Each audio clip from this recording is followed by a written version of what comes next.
Remember that scene from Mulan where Shan Yu is holding the Emperor captive? It's towards the end of the movie. And he's trying to get the Emperor to bow to him, to submit to him. And the Emperor, the old wise Emperor, says to him, "No matter how much the wind howls, the mountain cannot bow to it." You're the mountain. Strong, firm, unmoving. And maybe that's why you're not making gains in the gym.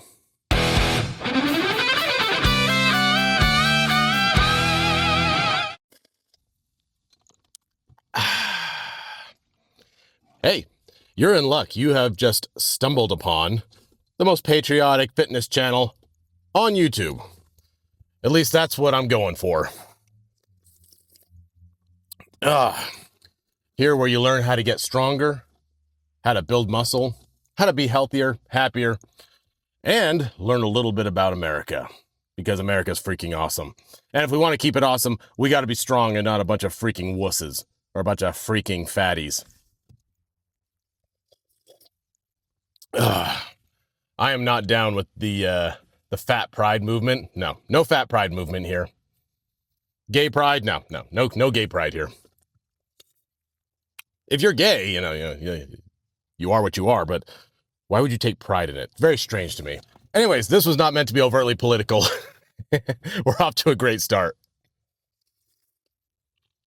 Let's go back to what I was mentioning in the introduction about being an unmoving mountain and why that's actually detrimental to your weightlifting journey. And then at the end, we're going to talk a little bit about D-Day. Because we just had D-Day's, 82nd anniversary last week. June 6th. Every June 6th is the anniversary of D-Day. The greatest, largest, most spectacular amphibious invasion in all of world history. We're going to talk a little bit about it today, specifically the weather. So stick around for that. But first of all, what do I mean that you need to be unmoving? You're an unmoving mountain that has your way of doing things, and you don't want to change, but you should change. Actually, it's a good thing to change. Being firm and upright, that's a good thing in certain areas. When it comes to your values, be firm, unmoving. When it comes to your morals, to your religion, things like that, be firm and unmoving. Stick to your guns. That's all good. It's all good stuff. I am a strong supporter of it, and it's something that I strive to do. I don't always do very well. I'm a hypocrite. We're all hypocrites, but I try. When it comes to matters of health, fitness, style, you should move. Don't be a mountain. Don't be an unmoving rock. Be like water. Be a stream. Or like Thomas Jefferson said, when it comes to matters of principle, stand like a rock. When it comes to matters of style, go with the flow. And I'd like to add on to that, when it comes to matters of nutrition, listen to people who know something about nutrition or weightlifting. Or here's why I bring this up.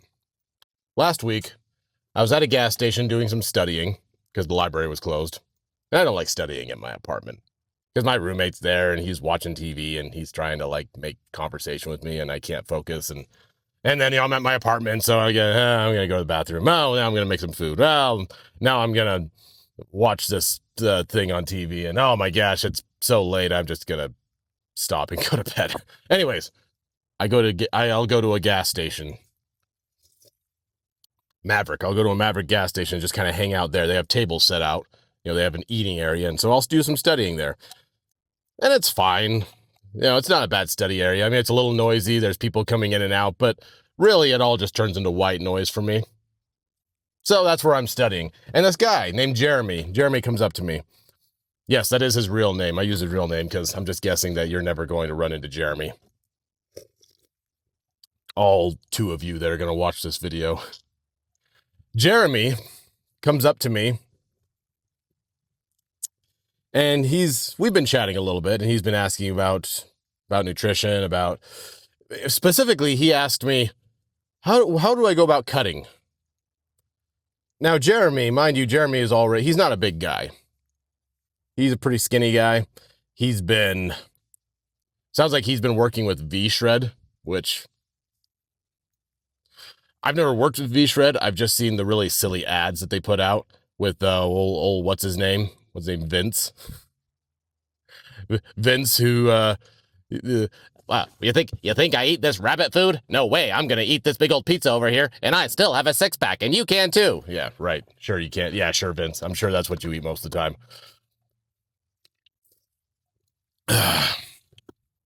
Anyways, this isn't about V-Shred. This is about Jeremy asking me about nutrition and cutting. And I asked him, well, what are you currently doing?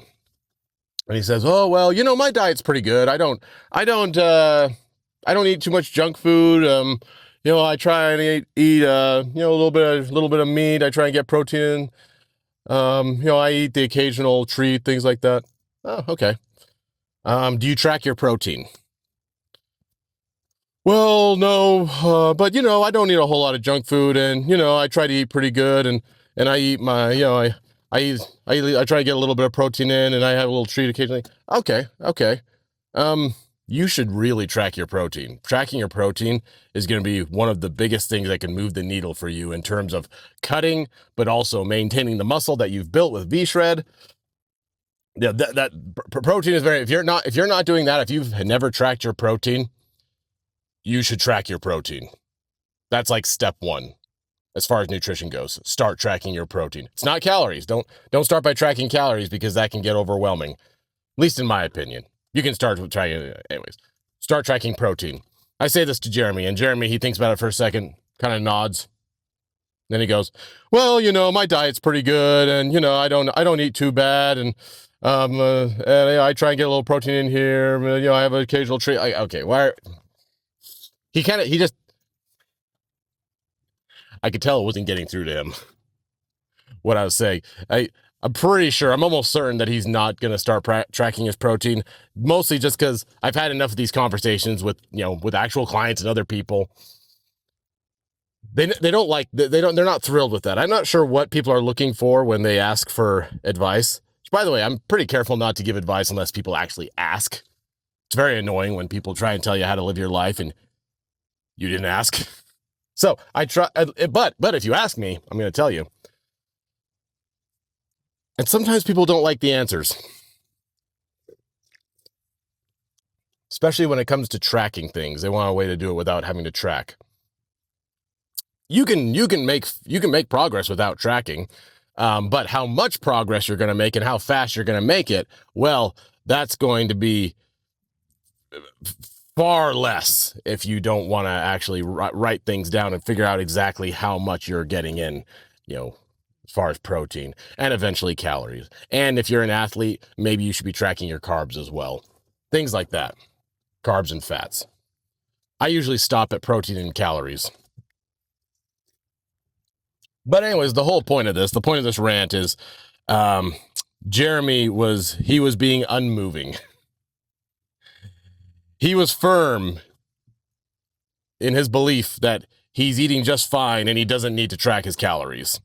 He didn't say it like that, but that was the gist I was getting. Like I said, I got a very strong impression that he's not going to do what I said. And you know what? Fine. I'm not the almighty. You don't have to listen to everything I say, and I could be wrong about some things. But I do know, after years of training myself and training clients, working with athletes and elderly people, and I've worked with a lot of different people. I know what moves the needle. And it's always astonishing to me when people ask and then they don't do it. I have another story for you. This one's about one of my current clients, Howard.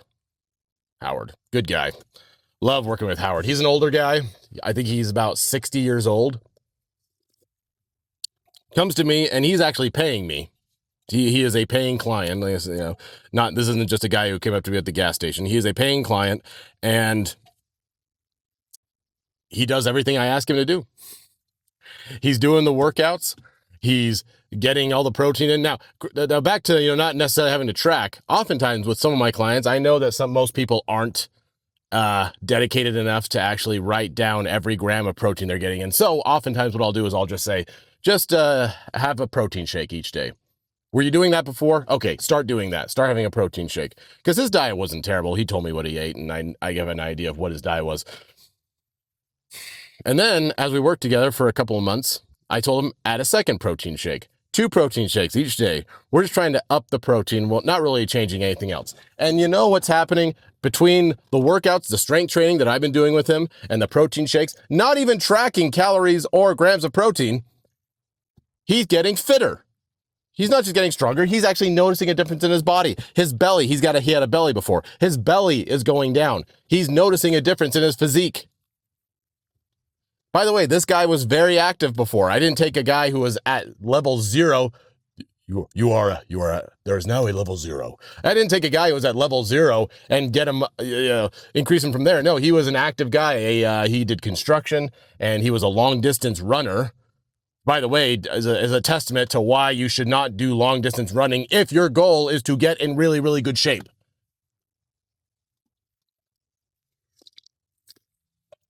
But here's the point. That's a different topic for another time. Strength training versus cardio. Strength training all the way. The point is that Howard, he calls himself Howdy. Everybody thinks it's kind of funny. Oh yeah, my client Howdy. Howdy? Well, his name's Howard, but I'm going to call him. Anyways, Howard. I'm going to call him Howdy. Howdy. He actually listens to what I say. I tell him to take 2 protein shakes a day. He's taking 2 protein shakes a day. I tell him to do this workout. He does this workout. I give him mobility exercises. He actually does the mobility exercises. And you know what? Sometimes the mobility exercises don't work. Sometimes he just came to me and said, oh, this is starting to hurt on me when I try and do that exercise you gave me to do at home. And I say, perfect. Stop doing it. We'll figure something else out. We don't even know if it's going to work or not if you're not going to do it. That's the thing. It's a lot of experimenting, and because of my experience and my knowledge, I can get us pretty close to the target, but, we're always going to be everyone's different, biology's different, but we're not even going to know that unless you do it. So as far as Jeremy at the gas station goes, who knows if tracking protein, who knows if he's getting enough protein in? We don't even know if he's getting enough protein in. Probably not, because he won't track. Yeah, this is not to say that I know everything. Here's the major point I want to make. Be open. Be open to what other people are saying. Be open to different advice. Be open to doing things that you're not used to doing. Because if you want different results, you're going to have to do different things.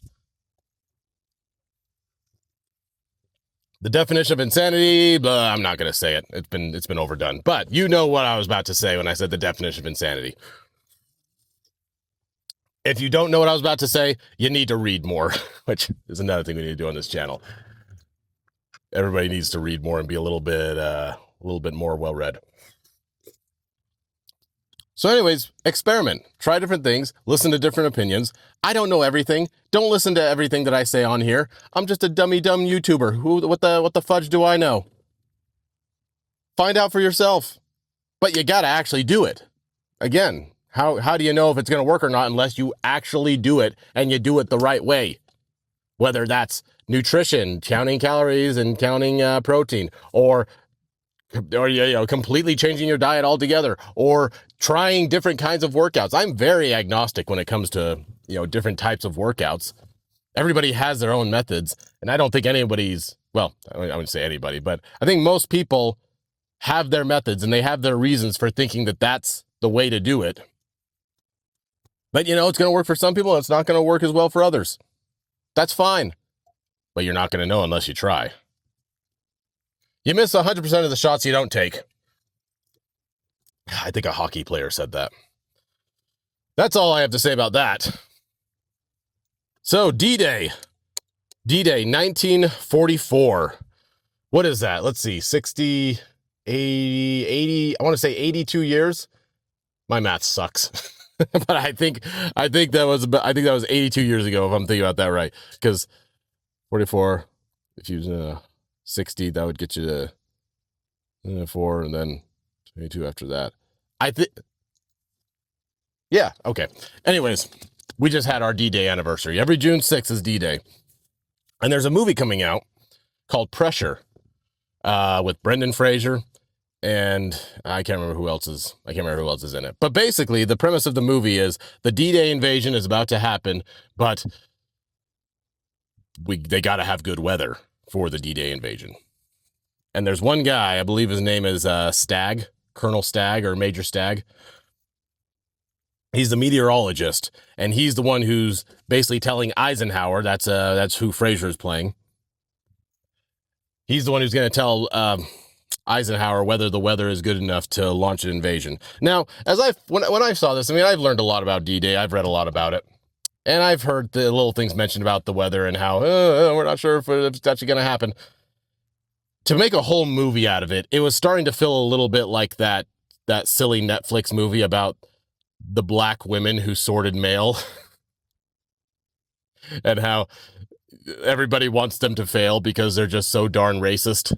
They would rather the black women fail than to have their troops get their letters because everybody's just so racist. It was a really silly movie. I don't remember what it was called. Just get onto Netflix and type in strong, independent black women sorting mail, and you'll find it. Anyways, I felt like this other movie, Pressure, I kind of felt like that was going to be that, but for white people. You know, you're taking this thing, because World War II has been done to death, and it's actually getting harder to find interesting stories to tell about that particular event. D-Day especially. I mean, there's been so many movies and TV shows and just about D-Day. So now it feels like we're scraping the bottom of the barrel as far as the meteorologist. Let's tell his story. Now, I haven't seen the movie yet. And here's where I'm going with this.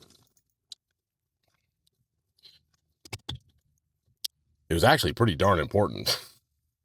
I did a little bit of reading on the D-Day and the weather and how important it was to get the weather right. Pretty darn. Because here's the thing. There's a few reasons why the weather was so important on D-Day and why that was such a... This basically, I don't think I'm underselling it when I say that getting the weather right and making the right call, whether or not to invade, this was the difference between winning or losing the war. It could have been. We'll never know. But it could have been the difference between winning and losing the war. Basically, this could have been one of the single most important decisions of World War II, whether to launch on June 6th or to wait for clearer conditions. Because here's the thing. The conditions weren't great. Clouds, rain, rough seas, all this stuff could screw up an already humongous operation to take back Europe from the Nazis. We're talking about millions of soldiers. The number I always hear is about, 3 million, an army of 3 million getting ready to cross the channel and invade Normandy. 3 million. Do you understand? That's enough men to fill 3 million bathtubs. It helps me. I thought it would help you. Now, all 3 million of those men weren't going all at once. Only 156,000 were going all at once. And the beaches that they were invading, the beaches in Normandy, it wasn't a few miles long. It wasn't like when you go to the beach and you can see from one end to the other. No, this was 50 miles of beach.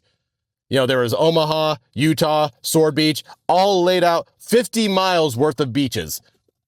And if you can't see, if the conditions are so terrible that your planes can't see, the paratroopers aren't landing in the right place, nobody knows where they are in the ocean because they didn't have modern technology, they didn't have satellites or anything, or computers of any kind. We're all just going off of maps and compasses. Hundreds of thousands of men, thousands of ships, 5,000. That's the number I always hear, 5,000 ships carrying all these men across the channel. Basically, there was a lot that could go wrong. And the weather was a big factor for reasons that I've already kind of alluded to, because the planes had to be able to see where they were bombing and where they were dropping their paratroopers. They needed smoother seas. By the way, everybody was still off course. Even with the conditions as good as they were, and they weren't great, but as good as they were, Yeah, people were still landing in the wrong places. If you ever watched Saving Private Ryan or The Longest Day or Band of Brothers or anything about World War II, you know there's always a line in there about where the hell are we? This isn't where we're supposed to be. We have no idea. What company are you from? What company are you from? You're not supposed to be here. And they say, well, you're not supposed to be here either. Well, yeah, no one's where they're supposed to be. And the weather contributed a lot to that. The largest, most complex aquatic landing in history. And it all came down to, well, two guys. I'd say one guy, but really two guys. The meteorologist, I think his name was Stagg. I should have looked that up before. But I'll know his name really well after I watched the movie Pressure. It came down to him, and it came down to Eisenhower. Because Eisenhower had it was his final decision, but it was his final decision was going to be based on what his meteorologist told him. And basically the answer was, well, it's not great, but it might not get better, and we can't hold off. Every day we hold off, the Germans are getting stronger. They're building up the seawall, which is going to result in more casualties and possibly a failed invasion. So, I do plan on going and seeing Pressure. Go watch yourself a World War II movie. Do a little studying, do a little reading up on it, especially D-Day. It's a fascinating time in history. Really brutal time. I'm glad that I wasn't there. That would have been horrific. And you know what? Always remember to be grateful. Be grateful for what we have. Be grateful for what our fallen soldiers have done for us. You know, back to the letter sorting. You know, the people who did jobs like that in World War II, you have my thanks. These were important jobs. Somebody had to do them. Somebody had to sort the mail. We need construction workers. We needed engineers. We needed all these people who weren't necessarily doing the fighting, but they were still necessary to the war effort. And they weren't totally out of harm's way. I mean, all of that, it's all an active war zone, basically. You could always get bombed or your ship sunk, even if you're not on the front line. So you were always kind of in danger. So you have my thanks for being out there and doing those things. But when it comes to the men who are actually in the first waves, or the men who were on the front lines, you know, we're talking the men on Omaha, or the Rangers who were assigned to Point to Hawk, the cliffs that they had to climb, or the men who ended up in the Battle of the Bulge, who had to fight Nazi tanks. Basically, the men who were on the front lines and had a better chance of dying rather than living. You don't just have my thanks, you have my undying gratitude and admiration. And really, there's almost nothing that we can do to show proper gratitude other than to just try and live good, decent lives in this unparalleled peace that we experience right now in America. I can already hear the people, unparalleled peace. We're at war right now with Iran. Yeah, right. Yeah, okay. If you didn't watch the news, you wouldn't even know we were at war. You would have no idea why the price of gas just jumped up. And it's slowly going down. That's a different tangent, though. Oh, that's all I've got for today. I'm Dan Adams. Go forth, my fitnocrats.